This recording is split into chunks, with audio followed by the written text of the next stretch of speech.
Welcome back to Be the Trader, everybody. Happy you're here. I'm excited because today I'm going to be sharing with you a pattern that we all should know, and if we don't, you're going to find out today.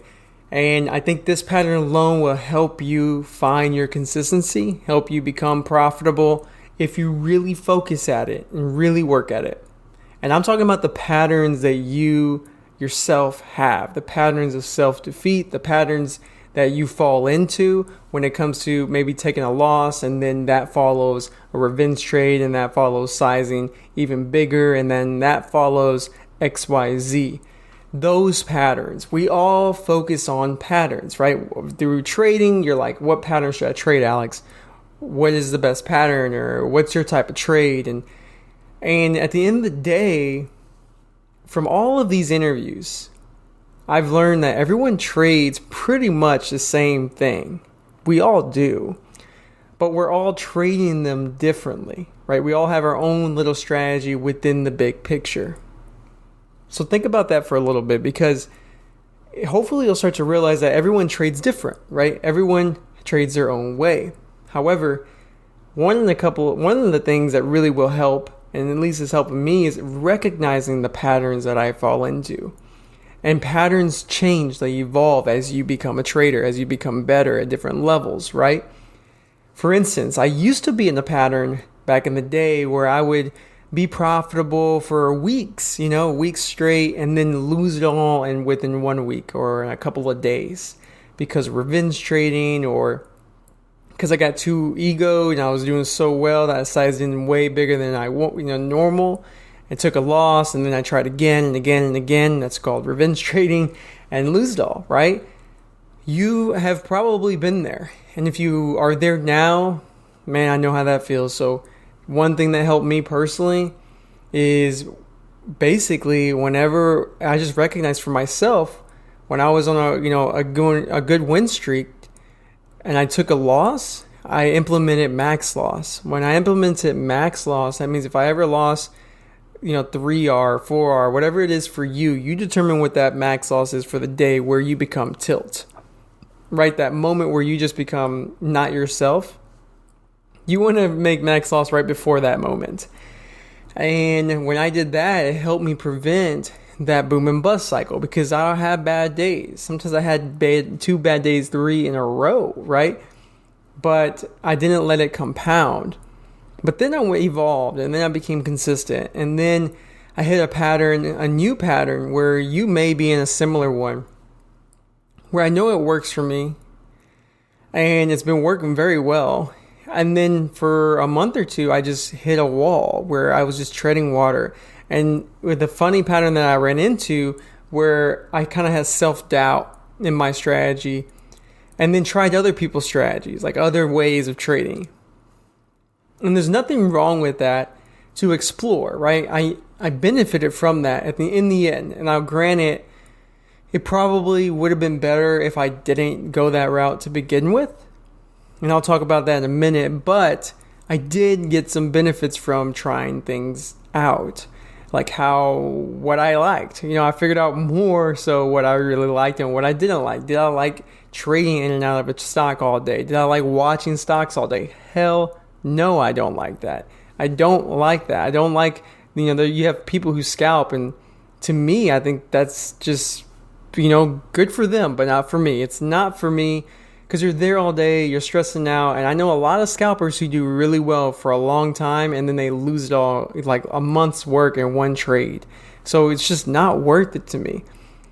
But I went through this cycle where I would go, I was going well, and then I tread water or have a max loss day, right? And it just didn't sit well with me. And then I would branch out instead of just sizing down a little bit and then trading my same strategy that has brought me success, right? Instead, I completely threw out the window and went into this try all new things kind of approach with real small size. And it taught me a lot of things, right? But at the end of the day, if I would just stuck to what I was good at and downsize just a little bit, not as much as I did, I downsized tenfold. If I would just would downsize just like a quarter smaller, I probably would have been better off in the long run.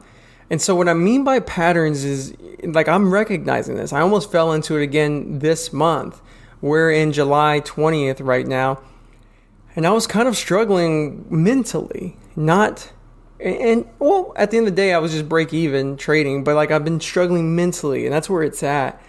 Where I almost fell back into, you know what? I'm just going to go and try other things. And I recognized that pattern. Instead of doing that, I said, you know what? I'm going to stay where I'm at. I'm going to stick to my process, and I'm going to continue trading. And in fact, I might eliminate a couple of my trades that I usually trade, and really just focus on one or two of my setups instead of 3 or 4, right? So I'm not really eliminating my patterns per se. I'm just narrowing my focus, and I'm interrupting my own pattern. The problem is, yourself, me, we will have these patterns where we maybe maybe we're doing really well. Here's some unique patterns that I see people in. I see people who are like, man, I'm not doing too well, Alex.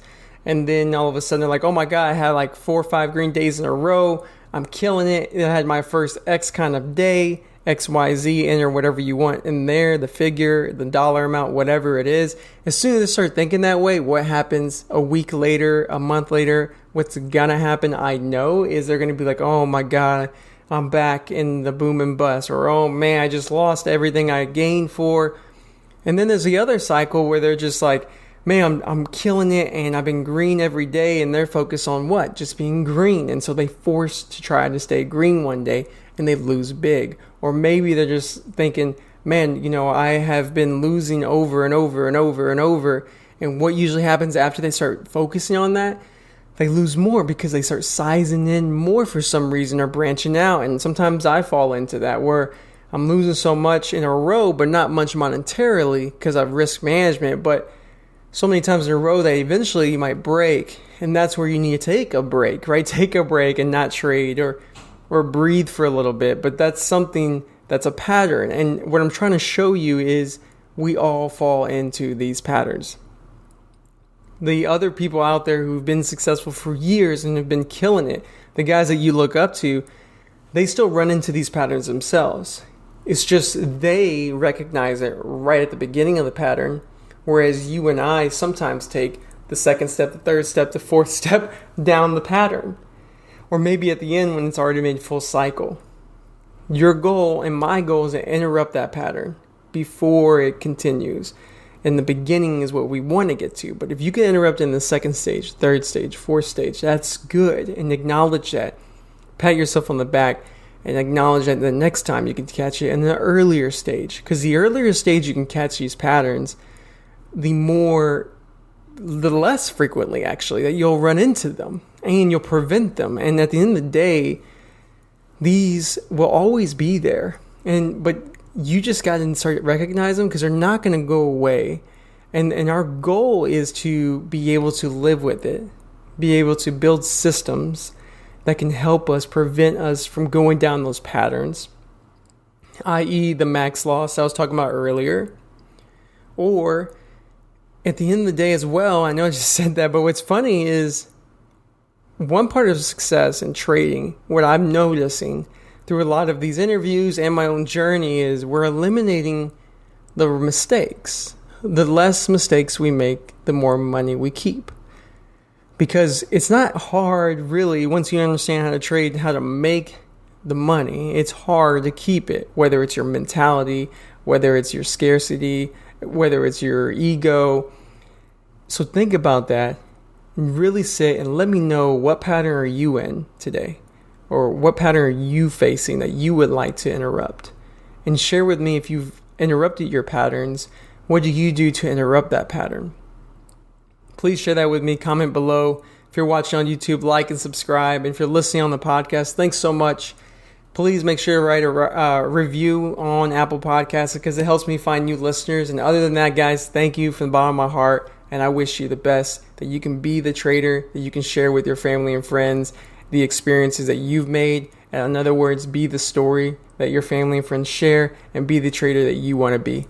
Thanks so much.